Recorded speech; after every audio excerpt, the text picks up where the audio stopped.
De 1337 à 1453, un conflit majeur déchire le monde médiéval. C'est la guerre de Cent Ans.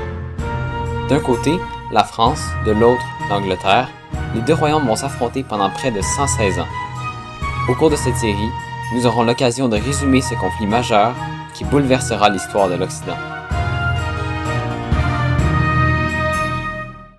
Dans la dernière vidéo, nous avons vu que les relations entre les royaumes de France et d'Angleterre étaient tendues. La France, dirigée par Philippe VI, et l'Angleterre, dirigée par Édouard III, s'opposent sur plusieurs fronts.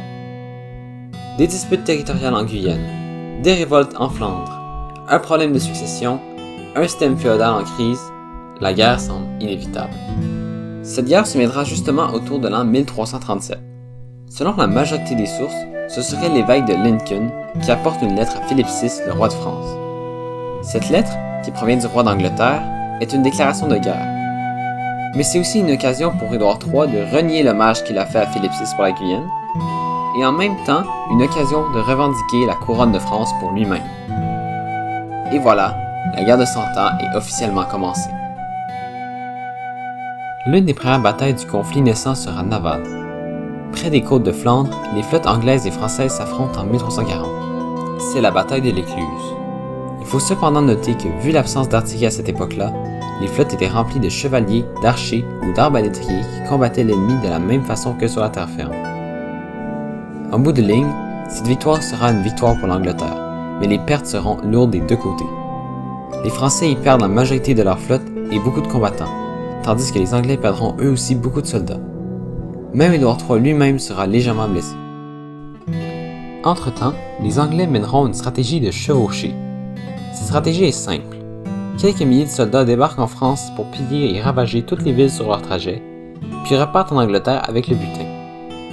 Ceci appauvrissait financièrement et moralement les Français, tout en permettant à l'Angleterre de payer les coûts de la guerre. En 1346, Édouard III mène personnellement l'une de ces chevauchées. Il était presque arrivé à la côte pour embarquer avec son butin, quand le roi de France, qui avait levé son armée, l'intercepte. La bataille qui suit se déroule à Crécy, et ce sera l'une des plus grandes batailles de la guerre. Elle commence plutôt mal pour le camp français, même s'ils sont plus nombreux.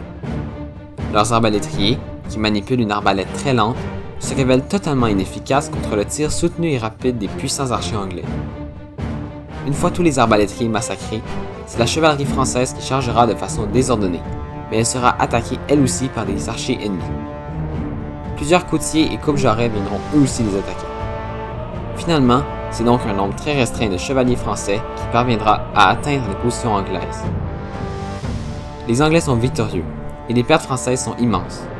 Une grande partie de la noblesse de France est décimée, et les morts se comptent par milliers. La bataille de Crécy est un désastre humiliant pour la France. Une fois la bataille terminée, Édouard III va continuer vers le nord, toujours dans le but de retourner en Angleterre. Il arrive à Calais à la fin de l'année 1346. Il va assiéger la ville, en pensant qu'elle allait capituler bientôt. Mais c'est tout le contraire qui attend Édouard III et les troupes anglaises. Les bourgeois de Calais, fidèles au roi de France, vont résister pendant très longtemps, en attendant les secours français. Mais le siège s'éternise, et les gens de Calais sont affamés. Après 11 mois de siège, la ville capitule, et les Anglais font leur entrée dans la cité. Peu après, Édouard III repart en Angleterre, mais laisse toutefois une garnison anglaise pour défendre Calais. La ville restera anglaise pour très longtemps. En France, rien ne va plus. Le pays est ravagé par la guerre. Les nobles chevaliers n'ont plus d'argent. La défaite à Crécy est dure, et la perte de Calais donne un gros avantage aux Anglais. À cela vient s'ajouter un autre désastre, la peste. En 1348, la peste arrive en Europe et se propage rapidement. La France et l'Angleterre sont touchées. En quelques années, entre 20 et 25% de la population décède. L'épidémie chamboule tout, l'économie, la politique, le climat social et la démographie de l'Europe.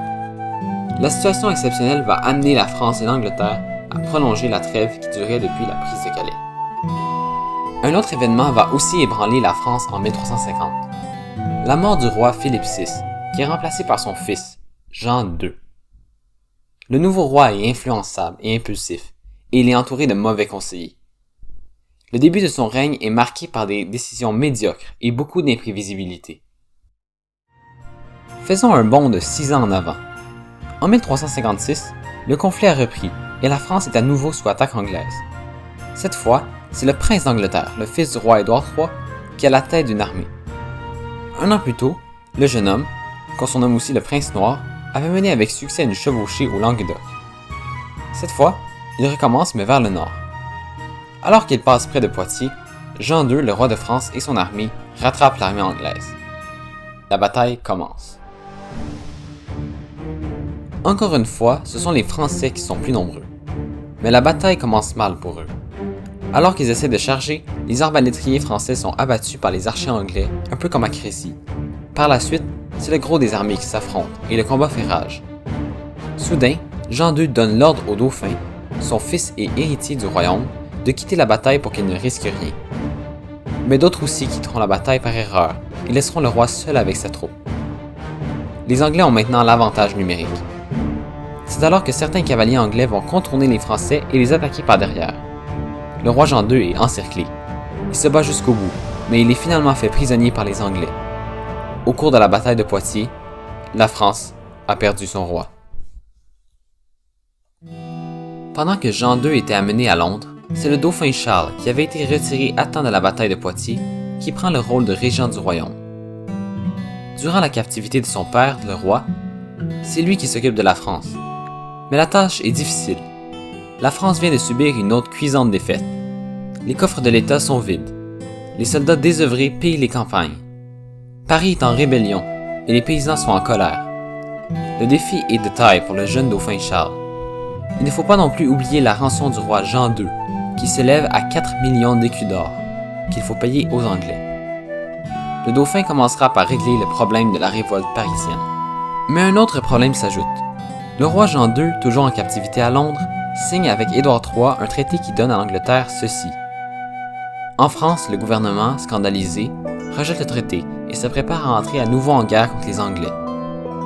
Mais Édouard III est lui aussi préparé. En octobre 1359, il débarque à nouveau en France avec son armée. Mais cette chevauchée est différente des autres, puisqu'elle est un échec.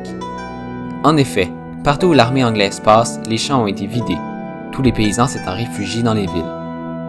Pour Édouard III, c'est une mauvaise chose, car il ne peut ni piller ni rançonner. Cette chevauchée est donc désastreuse pour le roi d'Angleterre. En mai 1360, la France et l'Angleterre signent le traité de Brétigny, qui va mettre fin à la guerre pour quelques années. Ce traité cède définitivement Calais et le quart de la France à l'Angleterre. En échange, le roi Édouard III renonce à revendiquer la couronne de France et réduit la rançon de Jean II de 4 à 3 millions d'écus. De plus, le roi français peut retourner en France avant le paiement complet de la rançon. C'est ainsi que se termine notre deuxième vidéo. La France est amputée d'un quart de son territoire et elle est toujours sans argent. De l'autre côté, en Angleterre, Édouard III n'a toujours pas réussi à obtenir la couronne de France.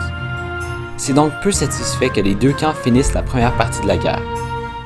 C'est ainsi que se termine notre deuxième vidéo.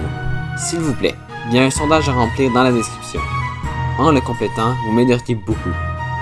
Finalement, merci de votre écoute et j'espère que vous avez apprécié.